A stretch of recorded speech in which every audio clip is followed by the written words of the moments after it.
नागपुरातील मानाचा गणपती म्हणून संती गणेशाची खरं तर ओळख आहे आणि आपण आता सध्या संती गणेश मंडळातच आहोत। खरं तर बाजारपेठेमध्ये असलेलं महत्त्वाचं हे मंडळ आहे, ज्या ठिकाणी दरवर्षी जे आहे विधिवत भगवान गणेशाच्या मूर्तीची स्थापना केली जाते। आपण आता दृश्यांमध्ये पाहू शकतो, भव्य अशी मूर्ती, सुंदर आकर्षक मोहक अशी मूर्ती आहे जे या ठिकाणी बसवण्यात आलेली आहे आणि मंत्रोच्चार आणि विविध पूजा अर्चना जी आहे ती सुरू झालेली आहे। विधिवत पूजा करून जे आहे गणेश मूर्तीची स्थापना जी आहे ती केली जाते। अनेक जे आहे दाम्पत्य जे आहे या पूजेविधीमध्ये बसल्याचं आपल्याला दृश्यांमध्ये पाहायला मिळते आहे।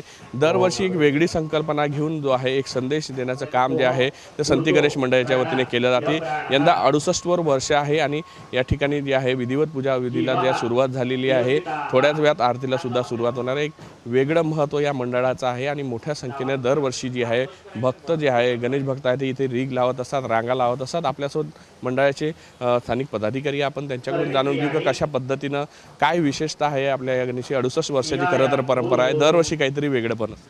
सर, संती गणेशोत्सव मंडळामध्ये दरवर्षी आपण महाराष्ट्रातीलच नाही तर संपूर्ण भारतातील विविध धार्मिक आणि वेगवेगळ्या मंदिरांची प्रतिकृती साकारत असतो की जेणेकरून नागपूरकर भाविकांना तिथे साक्षात गेल्याचा अनुभव प्राप्त होईल।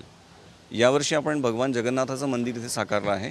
साक्षात इथे 51 फुटाचं मंदिर कळस आहे। तिथे ज्याप्रमाणे ध्वजवंदना होते तसे रोज इथे ध्वजवंदना होणार आहे आणि तिथे असणारे जे पुजारी आहे, साक्षात पुजारी आपल्या इथे 5 पुजारी इथे आलेले आहे। तर पहाटे 5 वाजेपासून तर रात्री 11 वाजेपर्यंत तिथे होणाऱ्या विधी, तिथे पूजा प्रार्थना सर्व इथे आपण संपन्न करणार आहे।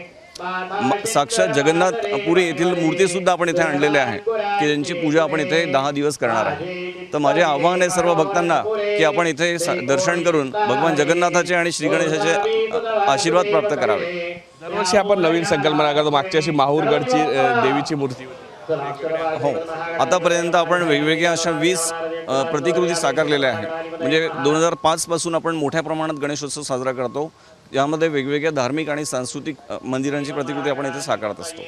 नक्कीच गेल्या 68 वर्षापासून जे आहे खरं तर या मंडळाची स्थापना आहे। दरवर्षी विधिवत पूजा केली, दरवर्षी वेगळेपण दाखवण्यासाठी साक्षात प्रतिकृती जी आहे ते देशभरातील मंदिराची उभारण्याचा प्रयत्न केला जातो। यावर्षी जगन्नाथपुरीमध्ये जरी जाऊ शकले नसले तर त्याचा अनुभव जो आहे तो या संती गणेश मंडळाने उभारलेल्या प्रतिकृतीच्या माध्यमातून आपल्याला घेता येईल। गणपती महाराजांच्या सोबत दर्शनासोबत जे आहे जगन्नाथपुरीचे जे आहे त्यांचंही दर्शन या ठिकाणी आपल्याला पाहायला मिळणार आहे। त्यामुळे मोठ्या संख्येने जे आहे भाविकांनी यंदासुद्धा मंडळाला भेट द्यावी अशा पद्धतीचं आवाहन केलं जात आहे। व्हिडिओ जर्नलिस्ट सौरभ बोलेसा, पराग डोबळे, साम टीव्ही न्यूज, संती गणेश, नागपूर। आता isakal.com आहे देशातील नंबर 1 ची मराठी न्यूज वेबसाईट। प्रत्येक अपडेटसाठी isakal.com ला नक्की भेट द्या।